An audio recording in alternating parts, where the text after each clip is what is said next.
Hello, everybody. Welcome to the Finance, Operations, and Personnel Committee meeting of the Portland, Maine Board of Education. It is June 9th, 2025 at 6:02. I am Sarah Bryden, the chair of the committee, and I am calling this meeting to order. With us, we have committee members, Board Member Opperman and Board Member Lena. We have Board Chair Lentz with us. We have Superintendent Scallon with us, and we have Senior Executive Director of HR, Slabank, with us.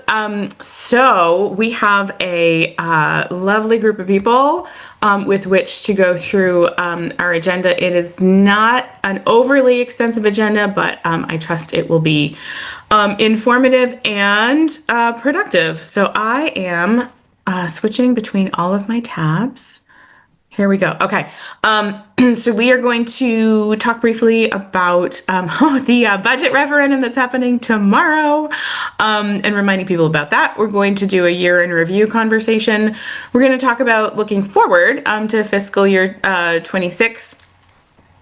And do a call for initiatives that committee members feel like they would like to explore. So just super quickly before I turn things over to Dr.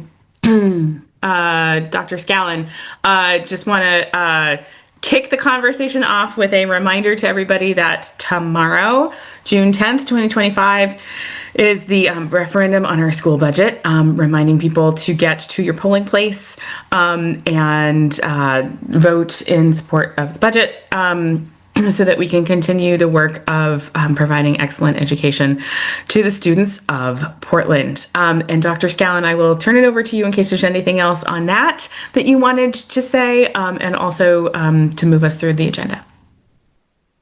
Yeah, thank you for that. One just piece to note is that tonight, from an agenda end, typically we would do a financials update where it's closing out for the month. We don't have it for May yet. And we don't have it for May because the last pay of May was on May 30th. Mm-hmm. And so as a result, our closeout process, which we've now formalized in both an SOP and with a tool to track it, that it happens every month, usually takes 2 weeks to do.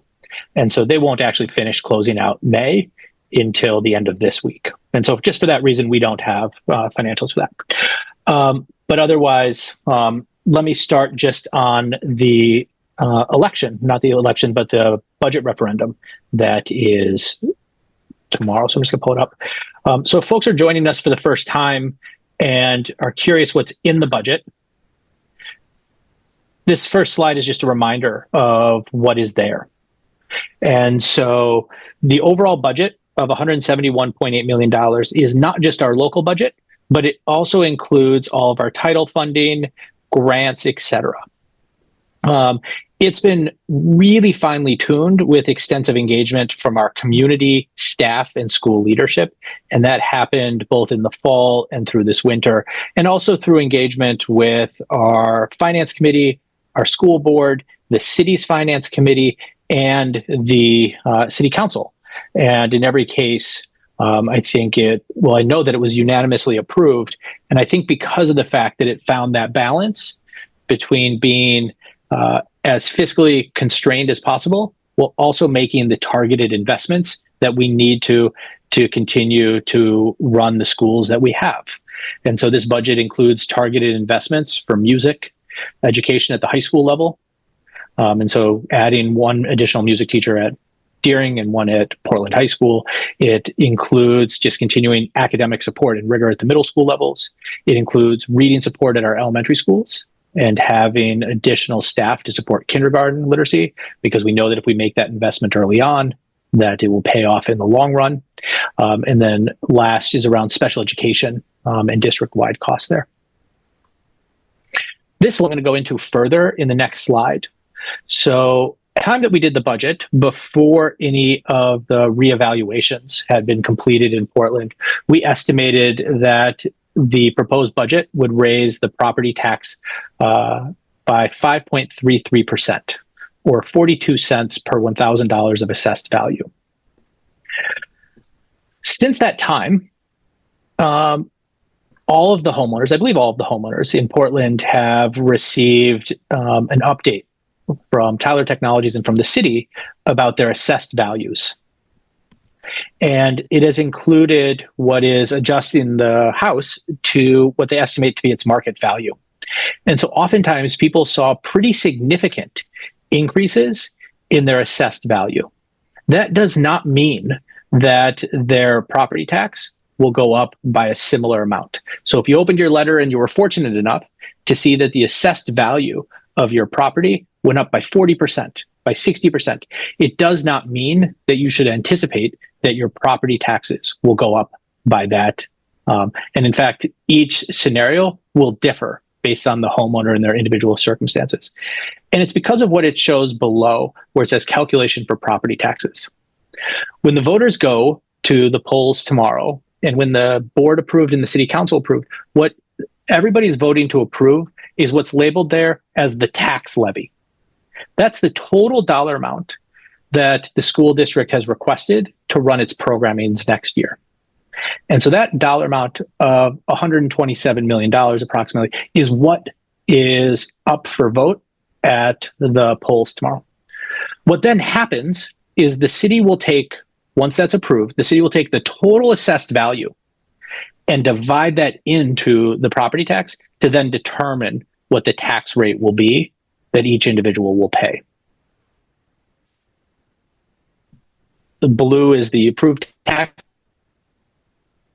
levy. It gets divided by the total assessed value that the city has, and then that equals the tax rate.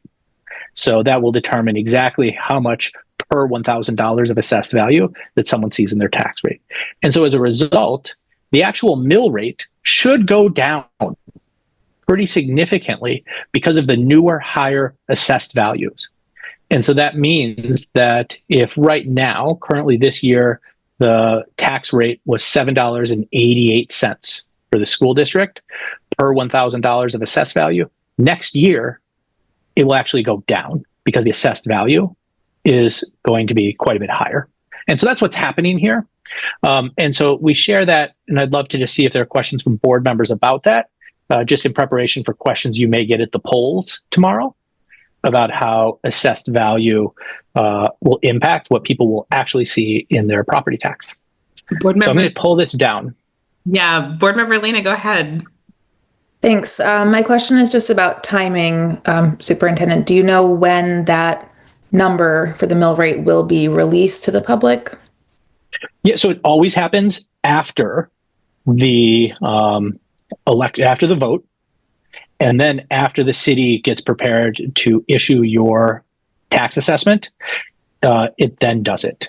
And so it's later on in the year. I don't know the exact timing that we receive those, but just as a comparison, last year, the board, before you joined Board Member Lena, they passed an approximately 6.6% increase. Assessed values that year came in higher, even without the reassessment. And so that 6.6% actually came in closer to 5.8% of an increase on the mill rate. And so this is common, but what's particularly unique this year relative to other years is that every homeowner in Portland went through a reassessment. Dr. Scallon, I see that Cheryl Proctor has joined us, and when we're done talking about the budget referendum, I'm so excited for you to introduce her to the community. But I did have one quick follow-up question on the referendum slide that you shared, and it's more of a, I'm going to say what I think I heard in a different way to just confirm what I think is true, both for myself and for anybody who's watching. So I think what I heard you say is that if you're looking at the piece of paper that arrived in the mail showing your old assessed value and your new assessed value, the change, it's a matter of proportionality, where if your new assessed value is now a different relative to other homeowners. So like if you have put an addition on your house and now your slice of the overall total assessed value of the whole city is now a different proportion, then that's where you would be seeing a more significant impact. But fundamentally everybody's property tax values all rose up in this evaluation. And so it's really a matter of proportionality. Is that correct? That's correct. And so it will change the dollar amount, but the key piece is we can't say, without talking to people about their individual circumstances, we can't say that if your letter says that your assessed value went up 60%, that your actual property tax increase will be this. There's no like direct one-to-one that we can say on that. What we can say is that it is more complex, and that our overall increase that were projected for before this assessment was that the mill rate would only go up 5.3%. And so when you're looking at a letter and you're saying 60%, and we know that the property tax that we budgeted for the mill rate was only 5.3, we know that it's not going to be 60%. Mm-hmm. Okay. Board Member Opperman, go ahead. Yes, thank you, Chair. I don't know if anyone can answer this question, but what we always talk about the total amount of assessed value in the city. After this assessment, do we know the total amount now for the city? I don't. I just wonder if anyone else does. We do not yet. Sarah, do you? I think I saw it somewhere. Let me see if I can find it. Because I think that gives us a sense, well, you know, the assess went up that much, then, you know, don't panic. Everybody's in the same boat piece, I hope. Yeah. Went up. And maybe Chair can find it. I have not seen what the total is. Thank you. When you have a chance. Yeah. The city, and understandably because it's so unique to each individual, has been reluctant to put out sort of like a guidance that says, if this, then this, and waiting to finish the full assessment, and also waiting to finish the appeals, right? Because I don't know if the appeals are done yet, but then obviously that impacts us as well. And so it's the sort of thing where we know what the total dollar amount is that we're asking for from an increase. And it'll then get apportioned out based on this, but I don't know that the total increase is. So, thank you. The official total has not come out yet. All right. Yeah. Thank you, Chair Lentz. Thank you for that explanation. Yeah, and so just encourage everybody to go out and vote tomorrow, right? There's a saying that your vote matters, and so vote. Your vote especially matters on elections and voting when it's going to be a small turnout. And so just really encouraging people to go out and vote to approve this so that we can continue the work. Chair, you had asked if I would do a quick introduction of Cheryl. So Cheryl Proctor, Dr. Proctor, is joining us as the Chief of Schools and Academics. And so she is going to be responsible for overall academic components of our strategic plan, as well as making sure that there's coherence between academics and all of the other function areas. And so part of that, as an example, because I'm looking at our Executive Director of HR, Jennifer Slaybank here, is we have initiatives that are coming up around evaluation for leaders, for central office, for teachers. And so we want to make sure that there's coherence and that it aligns with the strategic plan and what we know is best practice. And so Cheryl will help support that work with Jennifer, with me as well, to make sure that there's coherence.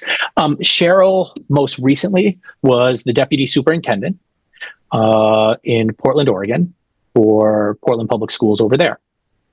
And so the good news is she doesn't need to change her shirts. She has to change her email, but she doesn't have to change any of her swag or shirts that she has.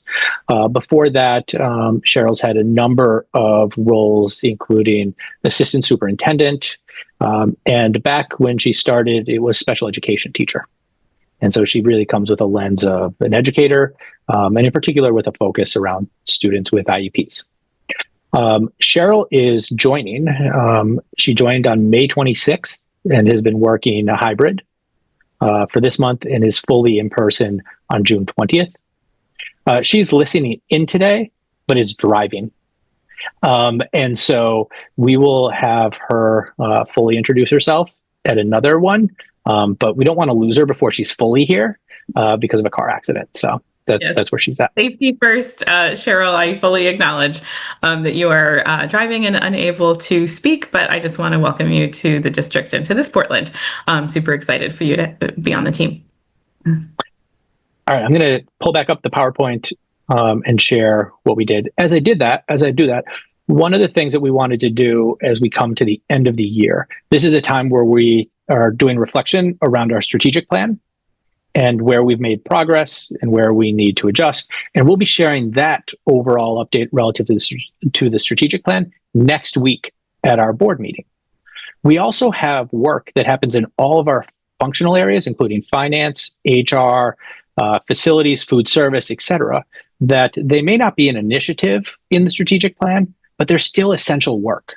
Because one of our pillars of our strategic plan is around systems and making sure that we have really strong systems that support the work of the district, don't get in the way. And so we have had all of our operational teams look at year to date, what progress have they made, what challenges, and then what are their priorities that they've identified for next year, knowing that we want to make sure that that work continues. So I'm going to share that update for each of those departments. And then, as you mentioned, our hope is that board members will share their priorities so we can make sure they're aligned. So,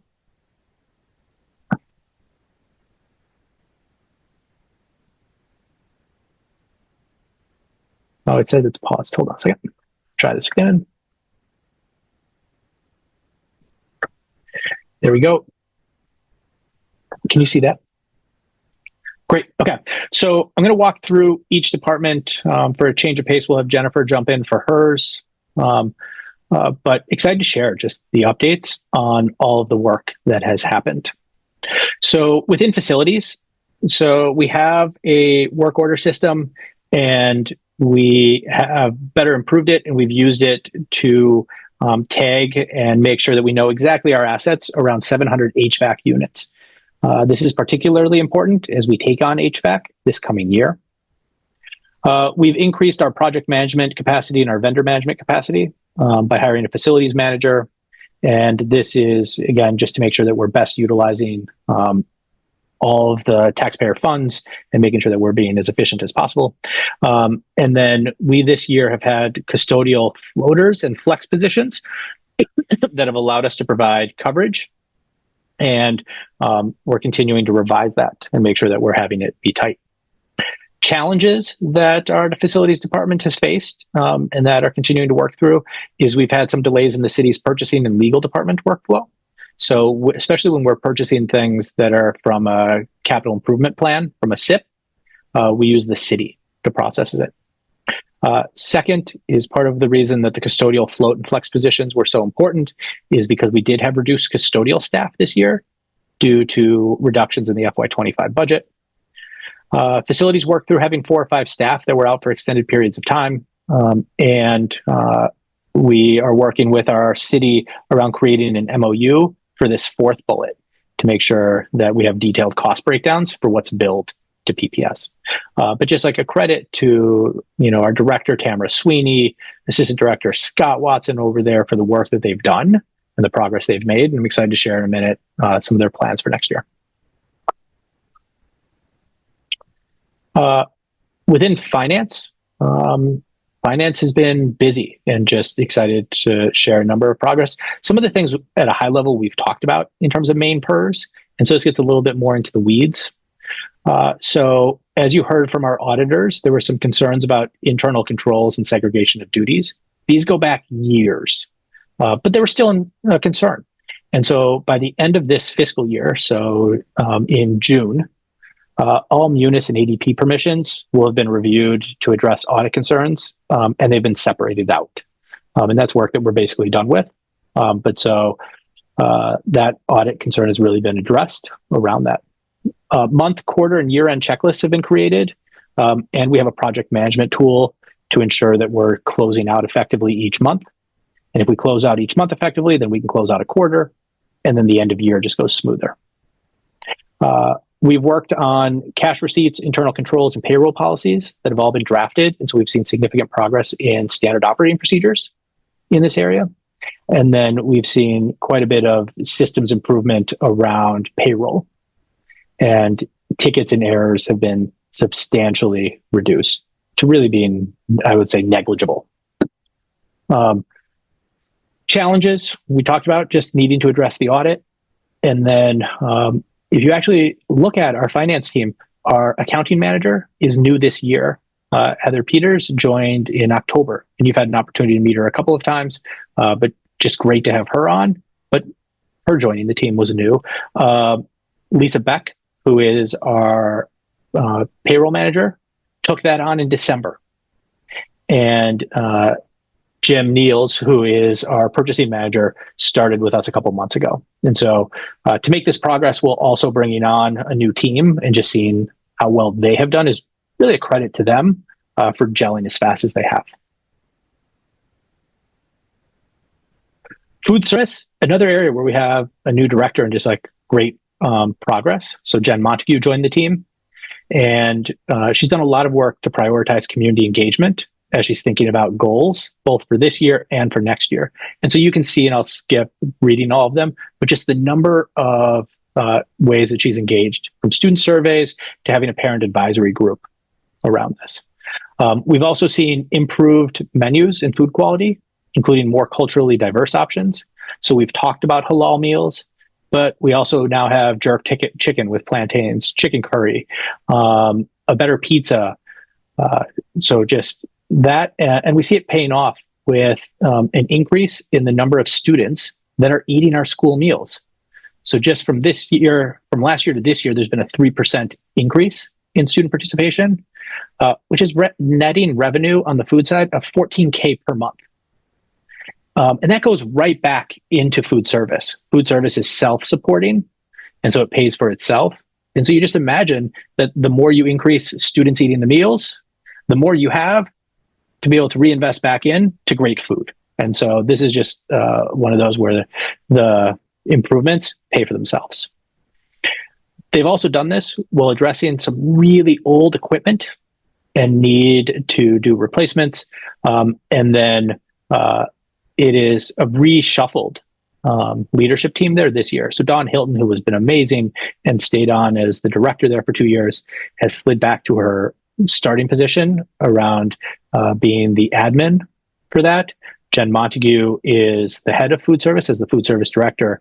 And then Chef Tyler, whose name is escaping right now, last name, is the chef for the food service and works on both recipes as well as scratch cooking for everybody. And then I'm going to pass it over to Jennifer to share out on HR. Is it possible to just ask a quick question while we're still on this slide? Yeah. Mm-hmm. Super. So I have a quick question around the bullet point that says participation in terms of in school food increased, and that also drove an increase in revenue. Could you just do a couple of sentences of explanation on that, given the context of providing free lunches for every kid, and what the revenue increase is tied to relative to that? Yeah, so it's about reimbursement. So every month they submit to the state how many students they served for breakfast and for lunch and for what we call a super snack in the afternoon. And we get reimbursed based on the number of students that participate. Okay, so it's not kids paying for food. No. It's reimbursement. Okay, thank you so much. Yep. 100% of the food in Portland Public Schools and in Maine is free. Mm-hmm. Thank you. So yeah, thank you for that question. Okay, thanks. So for human resources, I know I've talked at several meetings, and so, we've been very busy, and I will just point out we're sort of nice and deep into hiring season, and I want to shout out the team because we have hired over 80 people since May 1st. So it's been very busy, and we've reduced our vacancies. Our postings, you may have noticed, has reduced by about 50% online because we're getting those positions filled. So this is very exciting, and I think hopefully feels like we're ahead of things compared to last year. So that isn't one of my progress bullets, but I said it anyway. The team has developed a number of SOPs, and so I think one of the things that I've really appreciated and enjoyed in the past few months, as this new team has come on board, is we've really worked toward ensuring that we have consistency in how we are working through all of our different practices in HR, and then as a result, we are experiencing less errors as we go through that onboarding process, and we're codifying that as we go so that we can replicate those processes and ensure that we are doing, giving the same customer service and same process to all of our new hires.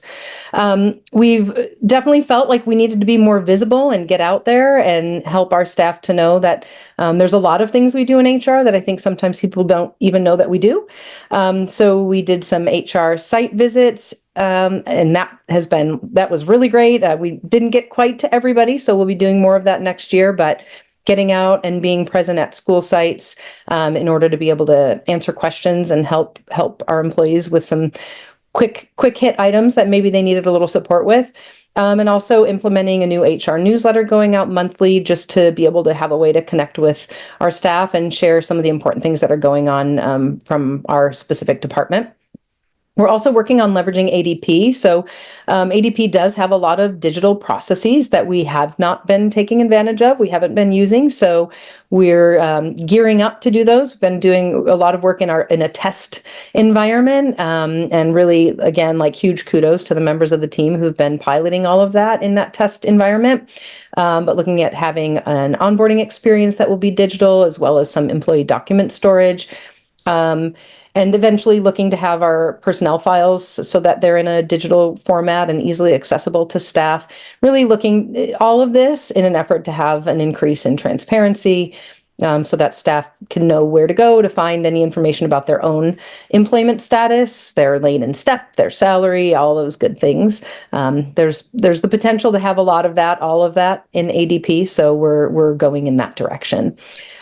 Jennifer, before you go to challenges, can you just share Yes. for people who are listening to this for the first time, what's ADP? That is our payroll system, but we also use it, in essence, as our HRIS system. So it's where we store all of our employee data when we hire new folks, and then, of course, people clock in or clock out and all the good stuff that they do depending on their role to ensure that they get paid. So it's really a system that, between human resources and finance, is the brain of all of the work that we do. Right? It has all the data we need to be able to make sure people are getting benefits and getting paid and all of that. And that's a big summary because it does a lot more than just that. Great. And then, our, challenges for HR, what I would say is we've had a lack of systems and structures over a number of years. And so that really led to some inconsistencies in practice and increased error rates. And so, I think we've done a better job with the SOPs at being sure that we're getting these systems into place, as I already mentioned. I also think there's sort of a siloed nature of the department. And so, we're over at central office, and sometimes I think that, again, there might be assumptions about what we do or don't do. And so we really felt it was important to build those relationships back up with staff, which is, again, part of that reason of getting out to sites, and our plans into next year continue that work of being present and visible. And then we had this big change in our staffing structure, which we've talked about. And well, I think overall that's been a really good shift and has had some really positive results. It did create some voids because there were some practices that had not been codified. And so there's been a little bit of reinventing of some wheels. I hope improvement of those wheels as we've moved through the process. But there have been some areas where we've had to kind of really sift through and figure out what's the best path forward. And so, obviously now that we are getting things codified in SOPs, that, being really transparent with each other on the team, that this allows someone to go on a vacation, and we can still get the work done that person might have been doing because we have a process to follow now. So that's very exciting changes. Just want to stop and see if there's any questions for Jennifer before we push on to the others. Great. I see head shaking. Thank you, Jennifer. Information technology. So sometimes progress comes out of addressing really big challenges. So we've made significant progress in investment around cybersecurity. The second is credit to Haley and the team over there, the development of a hardware replacement strategy that is really thinking about when do systems and stop working functionally or reliably. And so making sure that we don't just wait for a system to fail, but that we have a thoughtful replacement strategy. And then we're looking at and currently pilot testing some new technology solutions. So looking at some Chromebooks and other pieces to make sure that our future technology plans are reliable, cost-effective, and sustainable. Some of the challenges that this team has taken on this year is just the high costs, both in terms of financial resources, but also time with cybersecurity response, aging technology infrastructure, and needing to restaff some of the engineering capacity on the team, and then just the rising costs that we see around hardware and software. And so we've been needing to address and replace some pieces, and they're significantly more expensive than they were 5 years ago. And so needing to be just thoughtful about the best way to do that. And then the last department that we have in here is transportation. And so this is the group that gets students to and from school and to and from trips. And they have done gymnastics every day to ensure that a run's not canceled. Sometimes that has resulted in delays because they're sometimes doubling up bus runs. But we are one of the few districts that I know of that has not canceled a bus run in 2 years. And it's really a credit to Ben Lassaboy, Katie Lamb, and the team at Transportation around that. To help make further progress in that, though, we know that we need to continue to staff up our bus team. And the board did approve the addition of, I think, one bus driver in this past budget process. To fill that, because they're really hard to find bus drivers, we now have an internship program with Portland Adult Ed. So Portland Adult Ed has been training bus drivers actually for a number of years, but now we have a direct pipeline so that we're able to tap those interns and then have them be full bus drivers with us. So just excited about that. There's been progress around reducing vendor costs so that vendor costs can be so much more expensive than it is to have our own bus driver. And so this team has worked to do that. And then as you heard from the start of the school year and then continuing on for multiple times throughout the year, there's been professional development for our transportation team so that they're able to have the same behavior systems and language that we use in our schools. The challenges, I think I've already spoken to, but staffing shortages, including people being out, vacancies, have required them to be rebuilding runs sort of constantly. And then we have had some conflict with athletic events in staffing.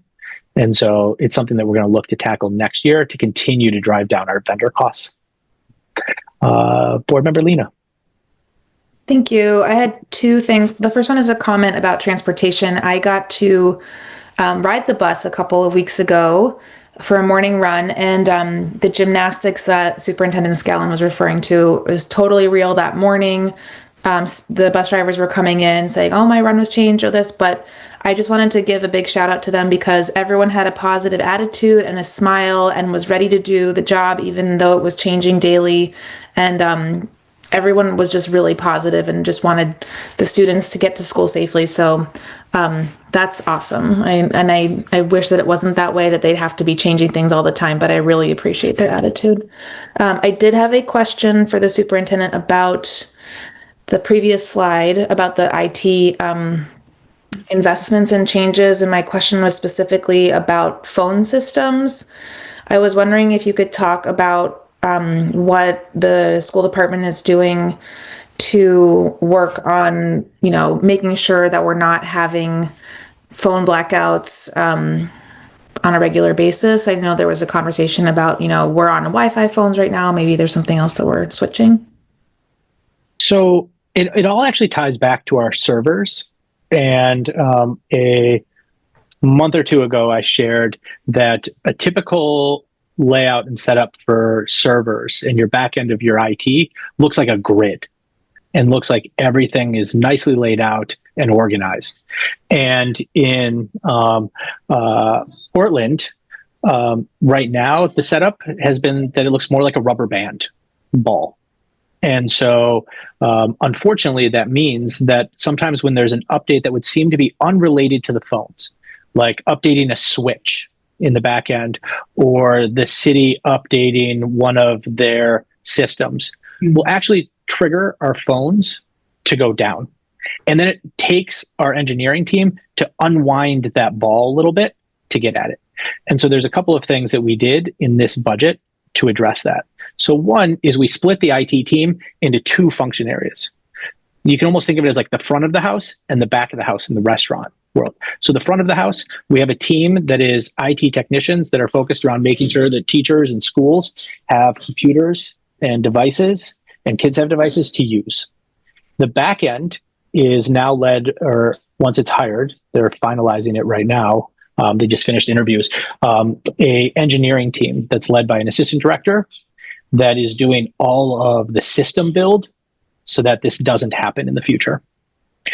We also signed a contract with a group that provides really skilled technical capacity around this to help both in the interim and to do some of the initial build to give us additional capacity.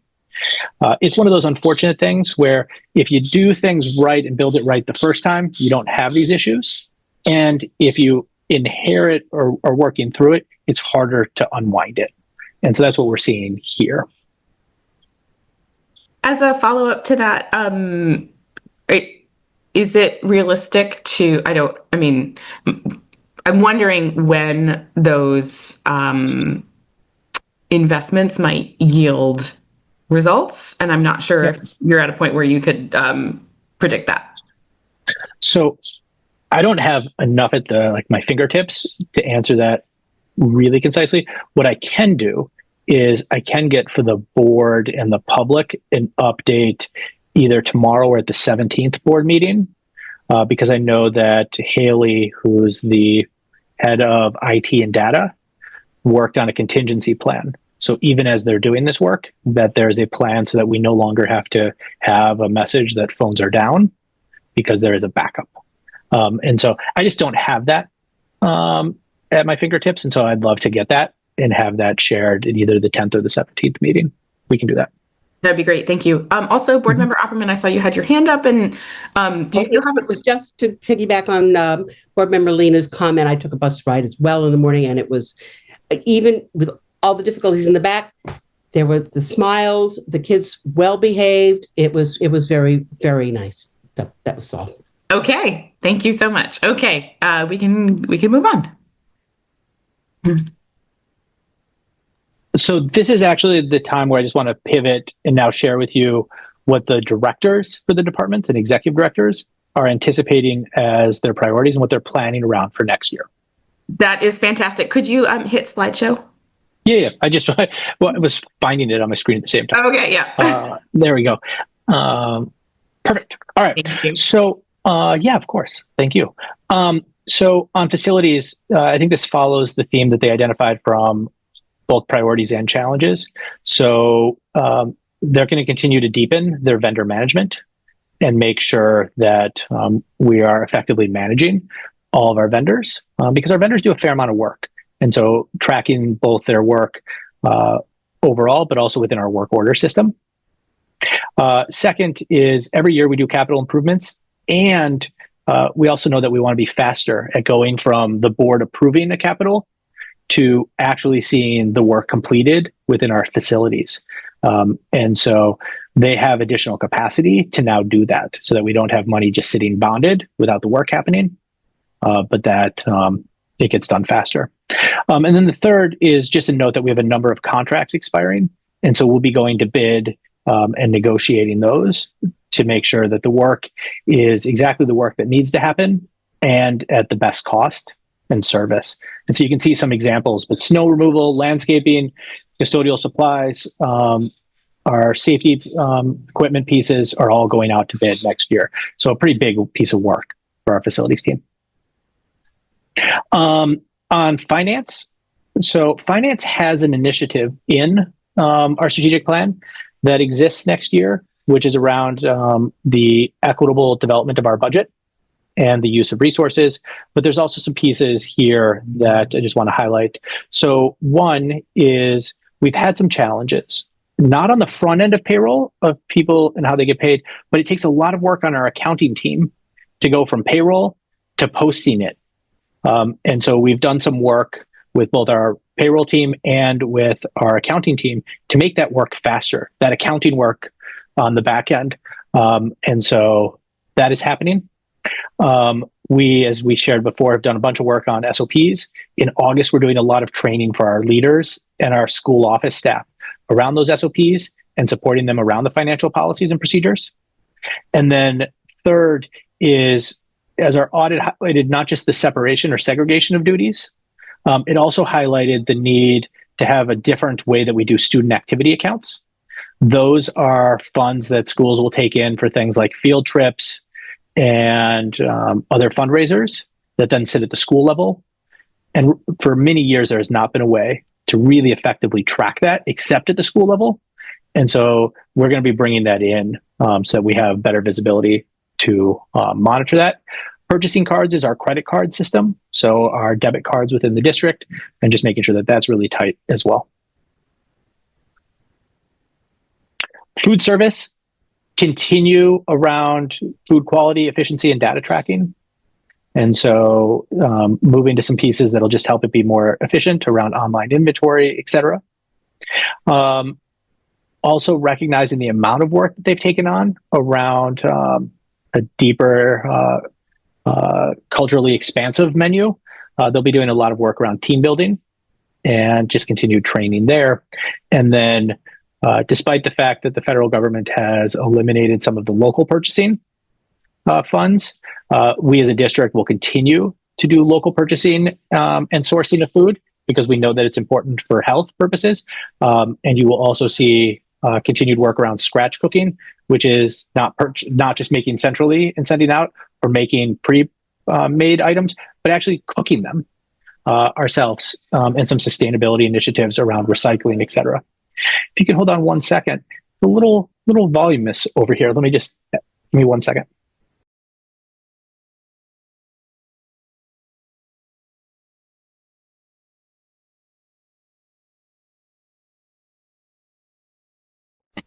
Sorry about that. The joys of balancing kids at dinner and this. Human resources, Jennifer, you want to go?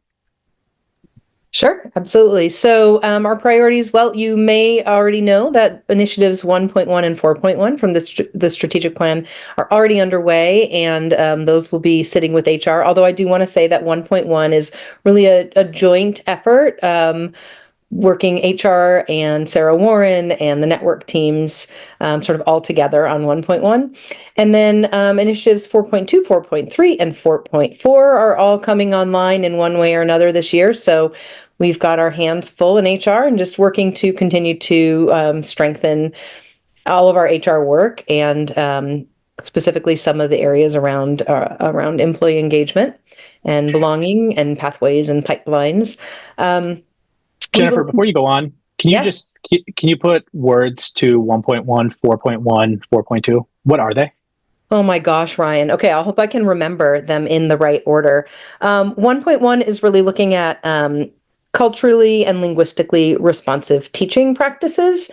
And so ensuring that we are engaging with each other and with our students with that cultural humility lens.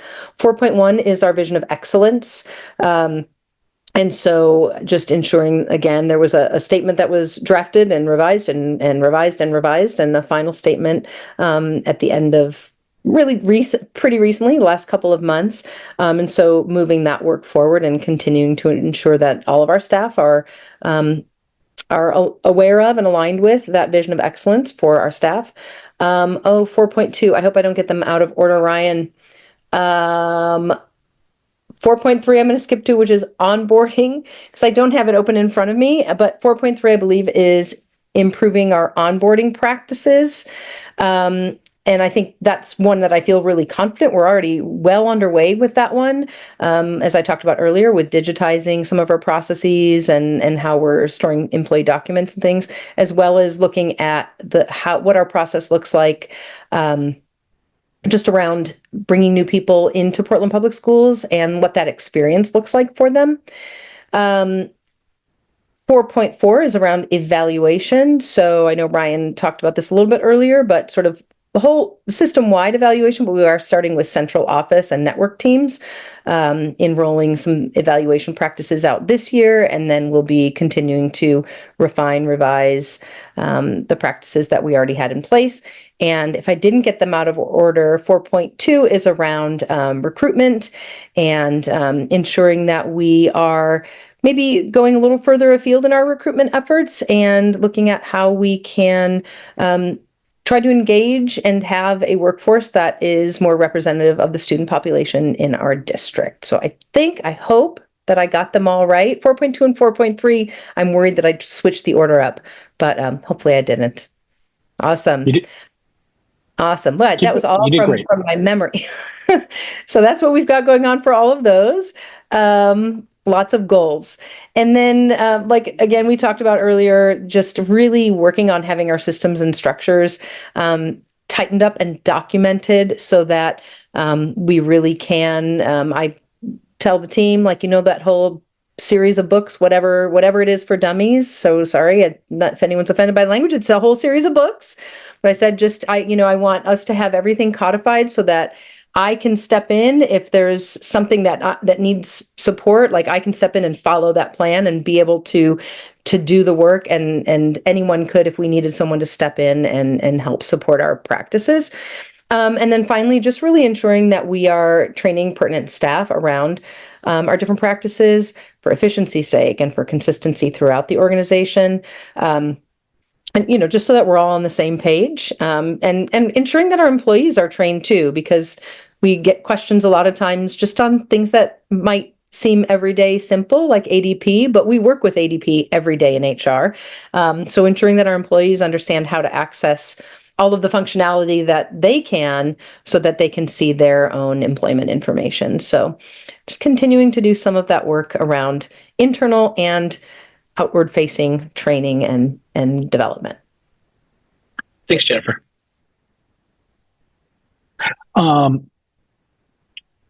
IT is really a build off of exactly what sort of was identified before. So ongoing security enhancements.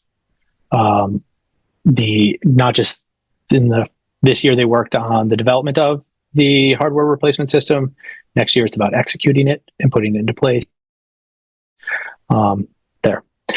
So transportation has the design work around their initiative, which is really looking at the best way to have our transportation system run. Where should there be safety hazards, et cetera, or safety zones, crossing guards, how does it all fit together?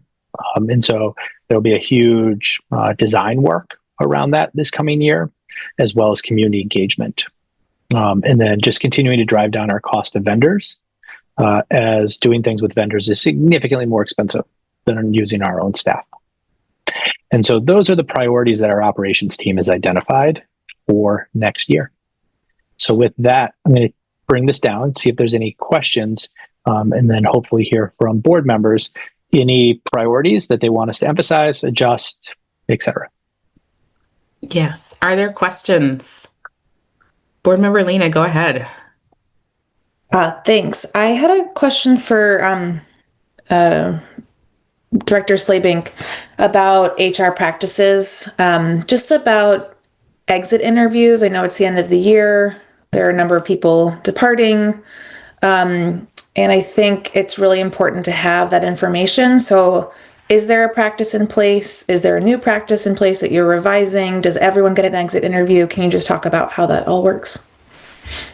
Yeah, so I think you asked that last month, and so I will report that I have had the opportunity to have a couple of randomized and or requested exit interviews since that last meeting, so that was good. And it's a new practice. I think I shared last time, it's not something we've really been doing. I think we have an interest not only Yeah, in doing that exit work. So, because part of our onboarding processes are looking at like, how are we checking in with employees sort of at the 30, 60, 90-day mark when they join our organization, and trying to kind of gather information up front so that we don't have people leaving the organization, or we can tackle things a little earlier on. But yes, I have had the good fortune of having some really nice conversations with people over the last few weeks. But that's been more of a randomized process because I don't think we have a system in place right now we do have a number of people leaving.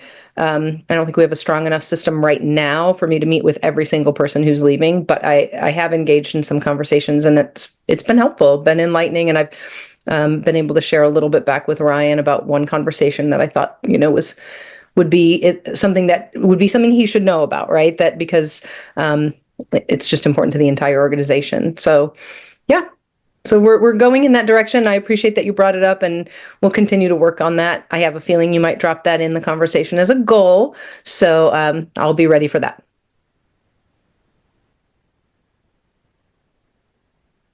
Any other questions before we move to focus and priority areas for the future?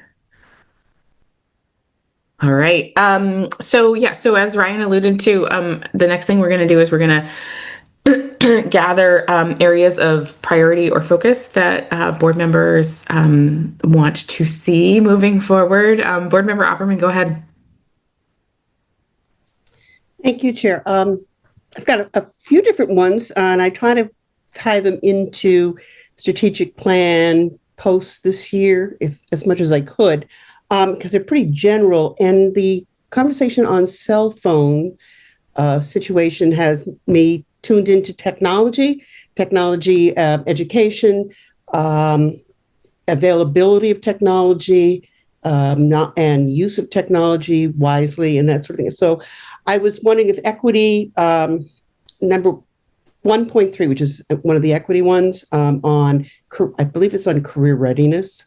You'd have to check on that, but I think that's the one. The other one was on academics on 2.6, which I think has to do with computer knowledge, computer service science, but I'm wondering beyond that, some thoughts on that. So those were two things that have really popped out because I think there's a need for that. And I actually was speaking today with someone about maybe doing a technology work group to kind of look at things, make long-term plans on that sort of thing.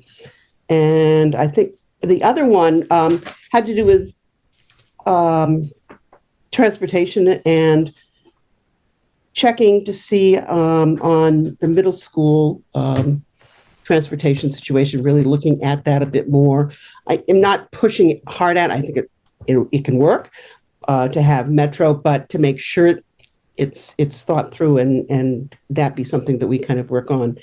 Related to that, I know, again, this coming from the cell phone situation, high school students who use the Metro use an app, and that apparently is a thing. I don't know whether it's better to use the app or to have a pass, which is more reasonable. I can see advantages to both.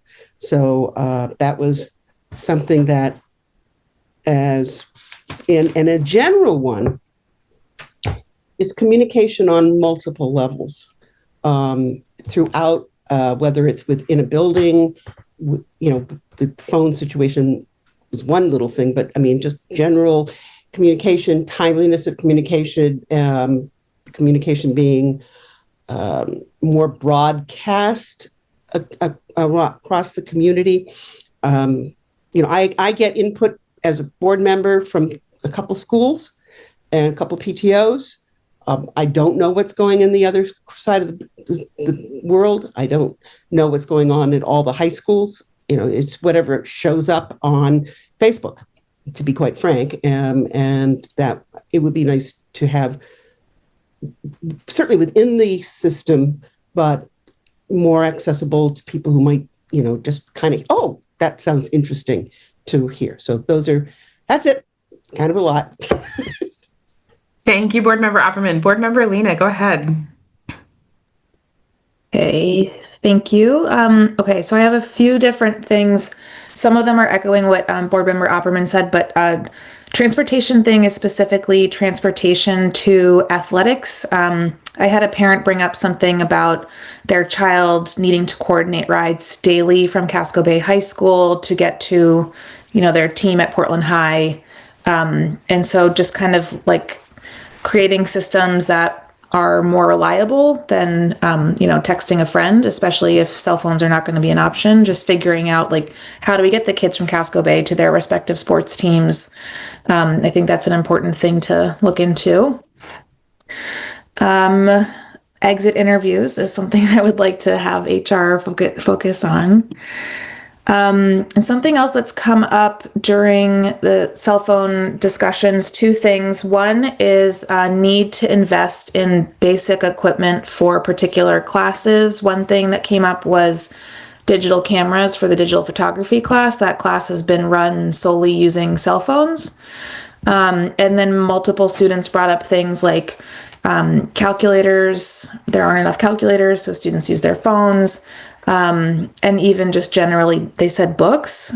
This is, I don't know the accuracy of all of that. So maybe just looking in, doing some staff surveys of like, what does your class actually need that it doesn't have, and really figuring out how we can target investments for those things. And I always want to give a push for the visual arts, making sure that those teachers have what they need to run their classes smoothly, especially at the elementary level. There are just so many kids going through those art classrooms on a daily basis, and just making sure the teachers have what they need. And then one other piece is IT related, and it just connects with, we have a number of students at the high schools that take classes at SMCC or maybe USM, and they cannot use their school email addresses to communicate for that coursework. And so trying to figure out what the best way forward for that would be. Thank you. Thank you. Board Chair Lentz, go ahead. Just super appreciative of everything that has been named already by other board members. And just to be clear, I'm ex officio on this committee, so I don't have a voting right, but I can make suggestions, so I'll make them here. I just wanted to second around materials that board member Lena just brought up. It's every year this time, I always have somebody reach out to me and say, my kid told me they're out of pencils at school, and what do we do about that? So I think, and my child bought pencils at a yard sale this weekend so he could take them into his class. So there's some sort of disconnect happening. And I am glad that we increased materials budget in this last budget, but I still think something around that is missing. And then two things. One, I would just, Jennifer, love to just see more data around our hiring. We had gotten some good muscle around that before we had a lot of transition, and I just love to get back to that, looking at demographics, looking at where our churn is, where we're getting candidates, all of those kinds of things, which I'm sure is on your radar, but I just think helping us continue to ground as we move forward with some of these strategies that you're implementing would be wonderful. And then this last thing that has come up regularly around the community engagement sessions that we've been having. And I think it kind of overlaps with IT, it kind of overlaps with our equity goals and academics, is just like making sure that we have translation services available in every school and that every staff member knows how to use them. I think there will likely be an increased cost as we teach people more how to use them, especially making sure that front end staff and heads of departments, can access those services for young people and their families. I think, as there's just more and more happening around immigration, and more of our students and their families are being targeted based on identities. And I think that's part of this communication piece that just has to happen. I think it'll probably include more training as well, and potentially tools. So just like keeping that in mind, both to execute on and potentially plan for in the next budget cycle. Great, thank you. And so there's so many great focus areas already mentioned.